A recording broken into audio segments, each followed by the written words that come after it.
વડોદરાના હરણી વિસ્તારના આ સમાચાર છે, જેમાં શુભમ ઇલાઇટના નાગરિકોએ પાણી ગટર રોડ જેવી પ્રાથમિક સુવિધા ન મળતા રોષ ઠાલવ્યો હતો। જ્યારે મહાનગરપાલિકામાં વેરો ભરવામાં આવે છે, છતાં પણ ગટર રોડ પાણી સુવિધાથી વંચિત રાખવામાં આવે છે।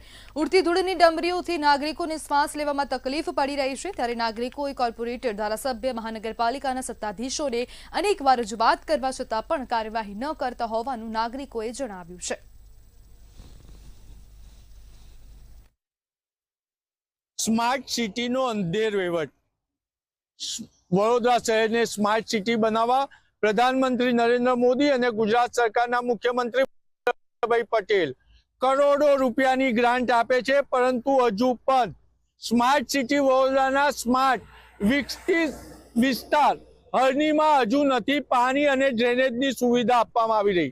आप स्क्रीन पर जोई रह्या छो एम आ हरनीथी मोटना जतो विस्तार छे। आ शुभम इलाइट एपार्टमेंट है अने अहींया वेरो आपवामां आवे छे, परंतु नागरिको आक्रोश ठालवी रह्या छे के पानी के रोडनी सुविधा नथी। आपणे अहींना नागरिको साथे वात करीशुं। शुं कहो छो, स्मार्ट सिटी छे, पानी ड्रेनेज रोडनी सुविधा छे? ना, बिल्कुल नहीं। वेरो अमे भरी रह्या छीए, पण अमने ड्रेनेज अने पाणीनी कोई सुविधा हजी सुधी मળી નથી। છેલ્લા 6-7 વર્ષથી અમે વેરો ભરી રહ્યા છે, બરાબર। અને રોડની તો વાત જ શું કરવી। रोड तो अमारो तूटी गयो छे, त्यार पछी बहु बधाने कीधुं पण कोई एना माटे एक्शन लेवा तैयार नहीं। थोड़ुं थोड़ुं करीने बधा जता रहे छे अने एकली धूळ उड़े छे। तमे पण जोई शको छो के केवी धूळ उड़ी रही छे अने अहींया गळीथी कॉन्स्टंट बसो अने बधुं जई रह्युं छे। तो एना माटे प्लीज तमे लोको कोई एक्शन लो तो अमारा उपर मेहरबानी रहेशे तमारी। आपणे अन्य महिला जेने पूछ्યું, શું કહેશો? અહીંયા થીંગડા કરવા આયા હતા રોડના અને જતા રહ્યા, તમે શું જોયું ત્યાં આગળ એ વખતે? એ લોકો ખાલી ઠીંગડા કરીને જતા રહે છે, પ્રોપર રોડ બનાવતા નથી।